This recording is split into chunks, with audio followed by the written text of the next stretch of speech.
제2장. 그러므로 남을 판단하는 사람아, 누구를 막론하고 네가 핑계하지 못할 것은 남을 판단하는 것으로 네가 너를 정죄함이니 판단하는 네가 같은 일을 행함이니라. 이런 일을 행하는 자에게 하나님의 심판이 진리대로 되는 줄 우리가 아노라. 이런 일을 행하는 자를 판단하고도 같은 일을 행하는 사람아, 내가 하나님의 심판을 피할 줄로 생각하느냐? 혹 내가 하나님의 인자심이 너를 인도하여 회개하게 하심을 알지 못하여 그의 인자심과 용납하심과 길이 참으심이 풍성함을 멸시하느냐? 다만 내 고집과 회개하지 아니한 마음을 따라 진노의 날, 곧 하나님의 의로우신 심판이 나타나는 그날에 임할 진노를 내게 쌓는도다. 하나님께서 각 사람에게 그 행한 대로 보응하시되 참고 선을 행하여 영광과 존귀와 썩지 아니함을 구하는 자에게는 영생으로 하시고, 오직 당을 지어 진리를 따르지 아니하고 불의를 따르는 자에게는 진노와 분노로 하시리라. 악을 행하는 각 사람의 영에는 환난과 곤고가 있으리니 먼저는 유대인에게요 그리고 헬라인에게며, 선을 행하는 각 사람에게는 영광과 존귀와 평강이 있으리니 먼저는 유대인에게요 그리고 헬라인에게라. 이는 하나님께서 외모로 사람을 취하지 아니하심이라. 무릇 율법 없이 범죄한 자는 또한 율법 없이 망하고, 무릇 율법이 있고 범죄한 자는 율법으로 말미암아 심판을 받으리라. 하나님 앞에서는 율법을 듣는 자가 의인이 아니요 오직 율법을 행하는 자라야 의롭다 하심을 얻으리니, 율법 없는 이방인이 본성으로 율법의 일을 행할 때에는 이 사람은 율법이 없어도 자기가 자기에게 율법이 되나니, 이런 이들은 그 양심이 증거가 되어 그 생각들이 서로 혹은 고발하며 혹은 변명하여 그 마음에 새긴 율법의 행위를 나타내느니라. 곧 나의 복음에 이른 바와 같이 하나님이 예수 그리스도로 말미암아 사람들의 은밀한 것을 심판하시는 그날이라.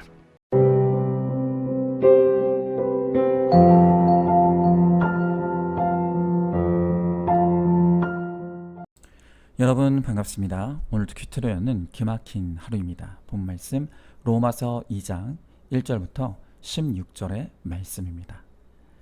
자, 우리가 지난 시간까지 보았던 로마서 1장은 이방인의 죄에 대해 고발하고 있습니다.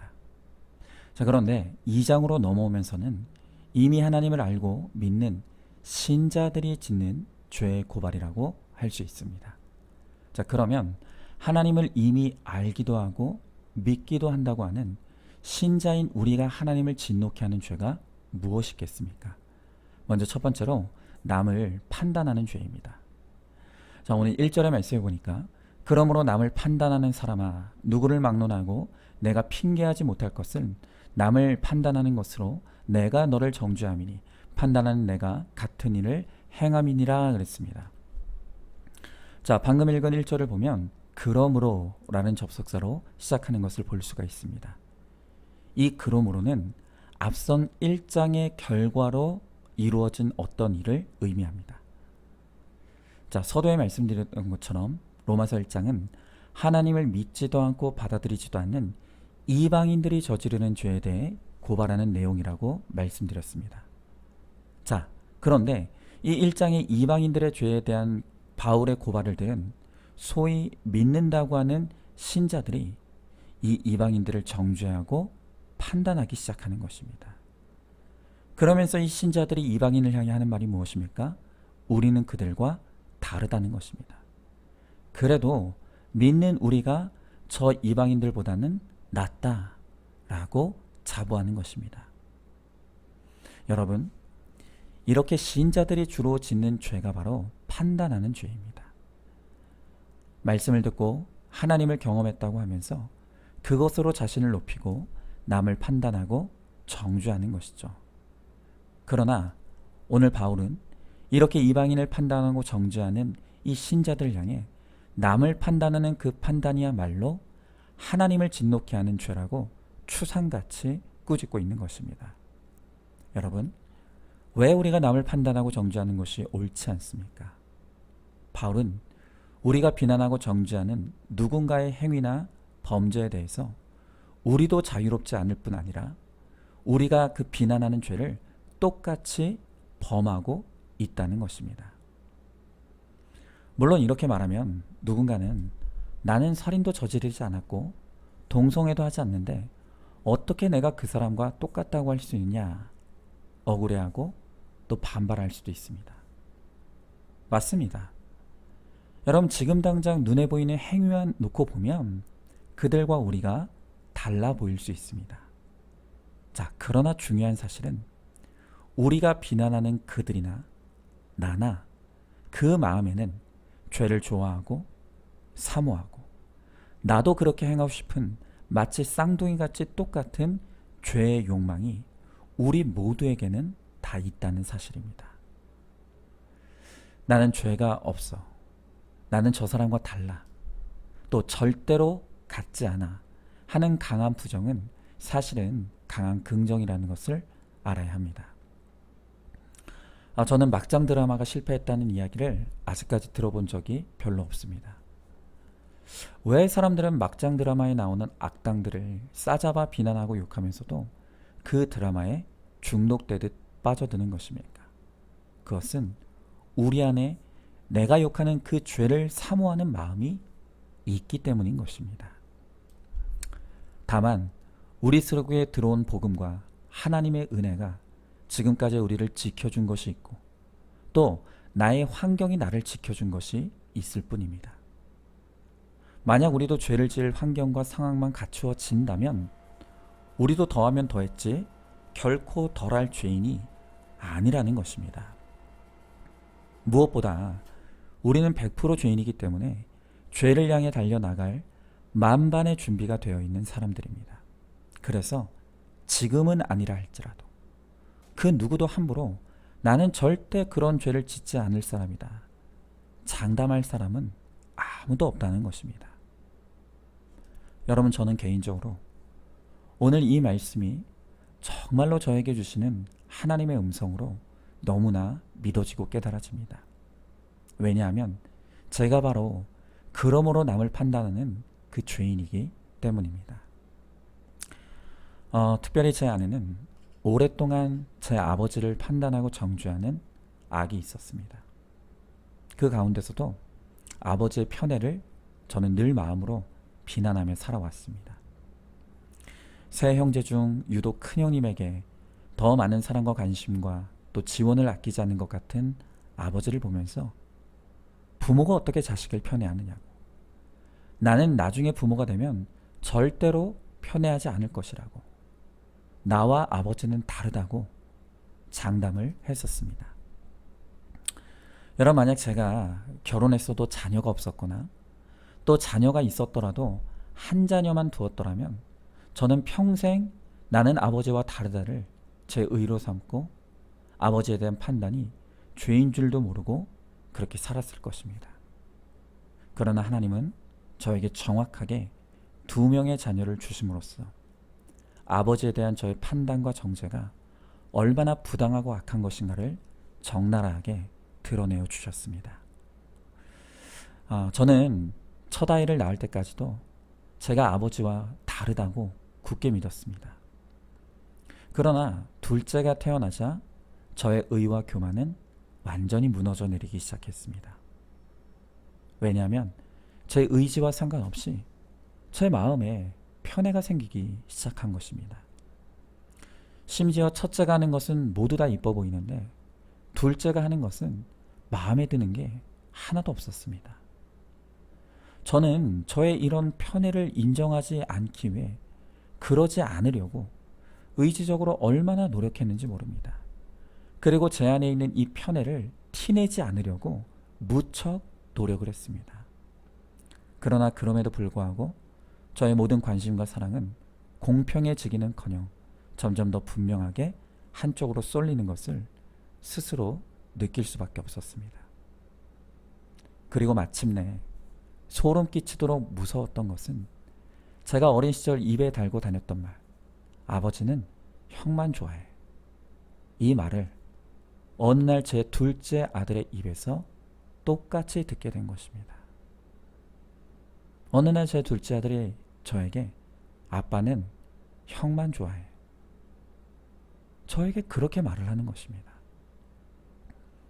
이 둘째 아들의 이 말이 저에게는 판단하는 내가 같은 일을 행함이니라 라고 꾸짖으시는 하나님의 음성으로 들렸습니다. 이런 저의 모습을 직면하게 되면서 과거에 그토록 아버지의 편애를 판단하면서 나는 절대로 그러지 않을 것이라고 장담했던 이 저의 모습이 얼마나 하나님 보실 때 악하고 교만한 것인지를 뼈저리게 깨닫고 회개하게 되었습니다. 그리고 저는 평생을 아버지는 나에게 상처를 준 가해자이고 나는 피해자라는 의식 속에 갇혀 살았는데 이제는 오히려 아버지를 부당하게 판단하고 정죄했던 저야말로 가해자이고 제 아버지는 피해자라는 것이 너무나 인정이 됩니다. 판단하는 내가 같은 일을 행함이니라. 오늘 이 말씀은 바로 저에게 주시는 하나님의 꾸짖음의 말씀입니다. 자, 한번 질문해 봅니다. 나는 다르다를 외치는 대상이 누구입니까? 내가 남을 판단하는 그 내용으로 나도 판단을 받는다면 나는 아무 문제 없이 떳떳하다고 자신할 수 있습니까? 자, 두 번째로 자신이 선하다고 착각하는 것이 하나님을 진노하게 합니다. 자, 오늘 6절부터 8절의 말씀을 보니까 하나님께서 각 사람에게 그 행한 대로 보응하시되 참고 선을 행하여 영광과 존귀와 썩지 아니함을 구하는 자에게는 영생으로 하시고 오직 당을 지어 진리를 따르지 아니하고 불의를 따르는 자에게는 진노와 분노로 하시리라 그랬습니다. 여러분, 우리 신자들이 쉽게 저지르는 착각이 있습니다. 그것이 뭔가 하면 그래도 믿는 우리가 안 믿는 저들보다는 낫다라는 생각입니다. 여러분, 그러나 그것은 대단한 착각입니다. 신자란 착한 사람이 신자가 아니라 내가 하나님의 은혜가 아니면 구원받을 수 없는 100% 악한 죄인이라는 것을 깨달은 사람이 신자입니다. 여러분, 신자든 불신자든 모든 인생은 선을 행할 능력이 단 1%도 없습니다. 그것을 인정하고 내 죄를 회개하는 자가 영광과 존귀와 썩지 아니함을 구하는 자입니다. 나 정도면 선한 사람이지 하는 착각을 버리시기 바랍니다. 또한 나는 달라질 필요가 없어 하는 고집도 버려야 합니다. 여러분, 특별히 우리가 자기 의에 빠지지 않기 위해 가장 경계해야 될 것이 있는데 그것이 바로 다른 사람과 나를 끊임없이 비교함을 통해서 나의 의를 확보하려는 시도입니다. 그러니까 이런 것이죠. 저 집 남편을 보니 나는 이만하면 좋은 남편 아닌가. 또 그 집 아내를 보니 나 정도면 현모양처다. 또 다른 집 자식들을 보니까 이만하면 괜찮은 자식이 아닌가. 이렇게 다른 사람과의 비교를 통해 나의 옳음을 증명하려고 하는 것입니다. 여러분, 그러나 오늘 우리의 기준은 내 옆집, 앞집 사람이 아니라 하나님이 기준입니다. 진리의 말씀이 표준인 것입니다. 하나님과 그분의 말씀 앞에서 나를 판단할 때 비로소 우리의 티끌 같은 죄가 다 드러나고 우리가 얼마나 할 말이 없는 죄인인지를 우리는 비로소 깨닫게 되는 것입니다. 어떤 목사님께서 성도님의 초대를 받아 큰 식당에 가서 식사를 하게 되었다고 합니다. 그런데 그 식당에 가보니까 전체적으로 조명이 너무 어두운 데다가 테이블 위에 촛불을 켜놓았는데 그 촛불마저도 아주 불투명한 유리관으로 덮여 있었다고 합니다. 그래서 목사님이 이 직원에게 아니 좀 식당을 조명을 밝게 하지 왜 이렇게 식당을 어둡게 해놓았습니까? 라고 물었습니다. 자, 그러자 직원이 속삭이듯 하는 말이 이렇습니다. 조명이 어두우면 모두가 미남 미녀로 보이는 효과가 있습니다. 여러분, 이 직원의 말이 참 의미가 있습니다. 맞습니다. 컴컴한 데서는 다 미남 미녀로 보이는 것처럼 등불처럼 희미한 자기 의와 선으로 자기 자신을 보면 내가 대단히 훌륭한 사람처럼 보이기 마련인 것입니다. 그러나 마침내 태양빛보다 더 밝은 하나님 앞에 그리고 그분의 말씀 앞에 서게 되면 우리가 그토록 자랑하던 내 의와 선이 아무것도 아니었다는 것을 비로소 알게 됩니다. 그리고 어두울 때는 보이지 않았던 나의 더러운 죄와 또 나의 비참한 영혼이 전부 드러나게 되는 것입니다. 이럼에도 불구하고 아직도 여러분 가운데는 내가 안 믿는 사람보단 낫지, 저 김집사보다는 내가 낫지, 이 권사보다는 내가 낫지 하며 그 알량한 자기선에 속고 있지 않습니까? 제발 더 이상 속지 말고 말씀의 빛 앞으로 나오시기 바랍니다. 그럴 때 우리는 비로소 은혜가 아니면 구원받을 수 없는 나의 죄로 더럽고 비참한 영혼을 직면하게 될 것입니다. 자, 한번 질문해 봅니다. 내가 그래도 이 부분은 낫지 하며 자랑하는 것은 무엇입니까? 그 자랑과 자부심이 하나님 앞에서는 아무 쓸모없는 쓰레기에 불과하다는 것을 알고 있습니까? 하나님의 말씀 앞에서 날마다 죄로 더러워지고 비참해진 나의 모습을 직면하고 있습니까? 자, 세 번째로 율법을 알면서도 죄를 짓는 나를 하나님이 진노하십니다. 자, 오늘 12절 13절 말씀해 보니까 무릇 율법 없이 범죄한 자는 또한 율법 없이 망하고 무릇 율법이 있고 범죄한 자는 율법으로 말미암아 심판을 받으리라.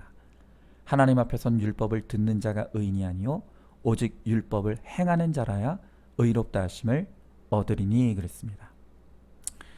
자, 방금 읽은 말씀을 보니까 하나님을 모르는 이방인들은 율법이 없기에 뭐가 선이고 악인지를 몰라 심판을 받는다고 말하고 있습니다. 자, 그런데 이어지는 말씀이 기가 막힙니다. 이어지는 말씀을 보니까 신자는 율법을 배웠습니다.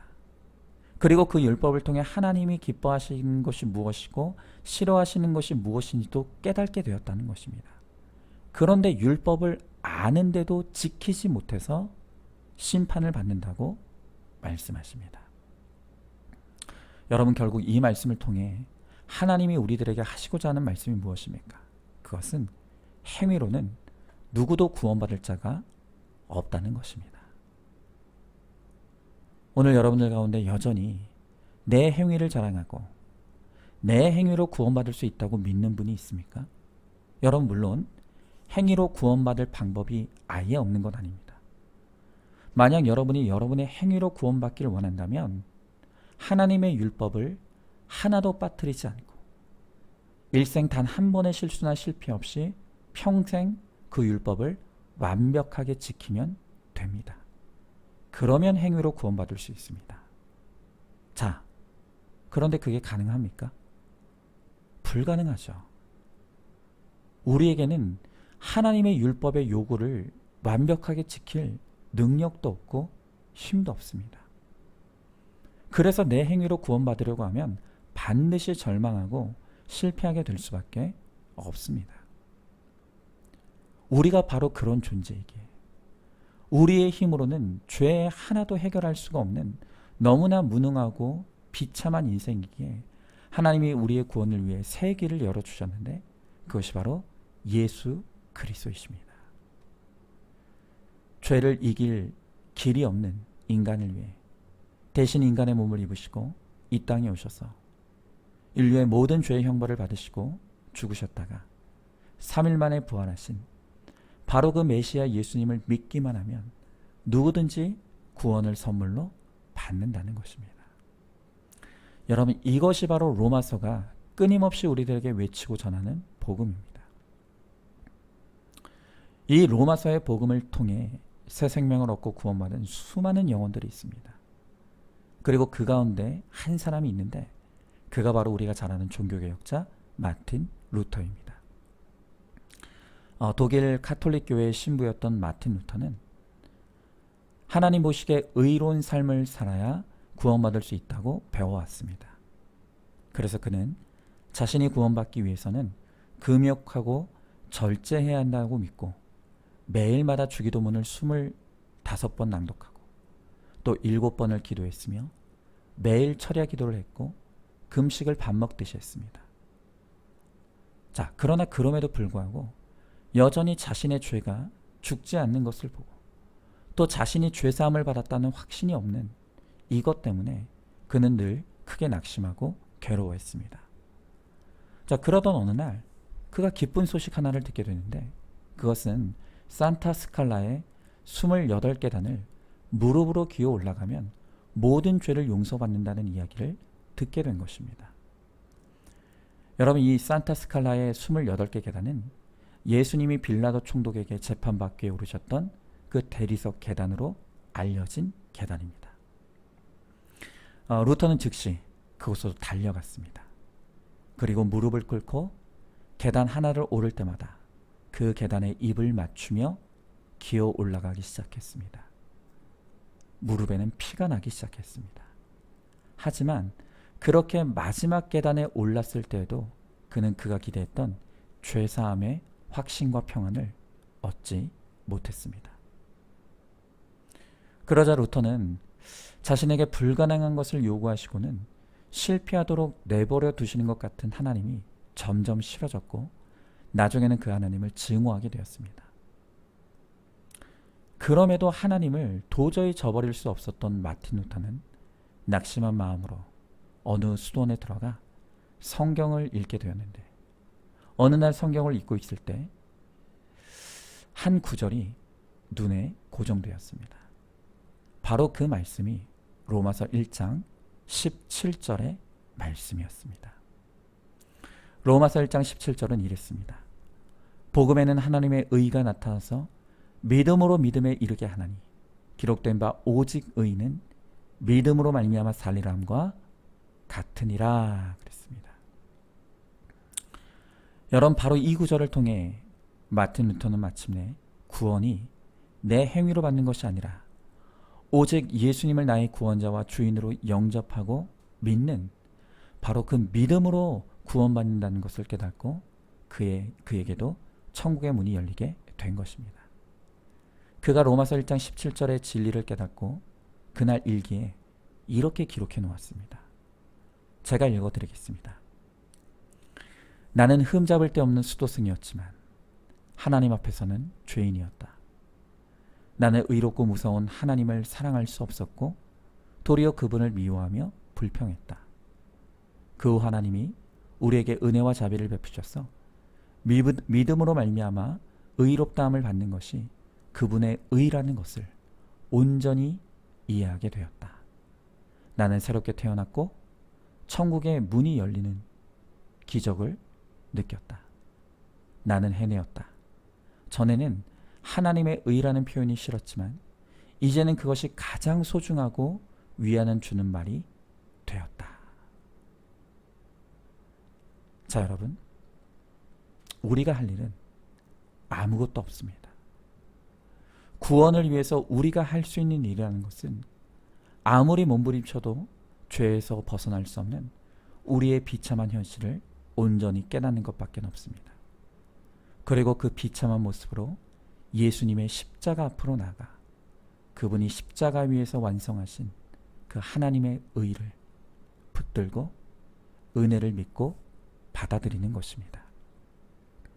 그러면 우리는 더 이상 하나님의 진노의 대상이 아니라 하나님의 자녀요 백성으로 완전히 신분이 변화되고 천국을 누리게 될 것입니다.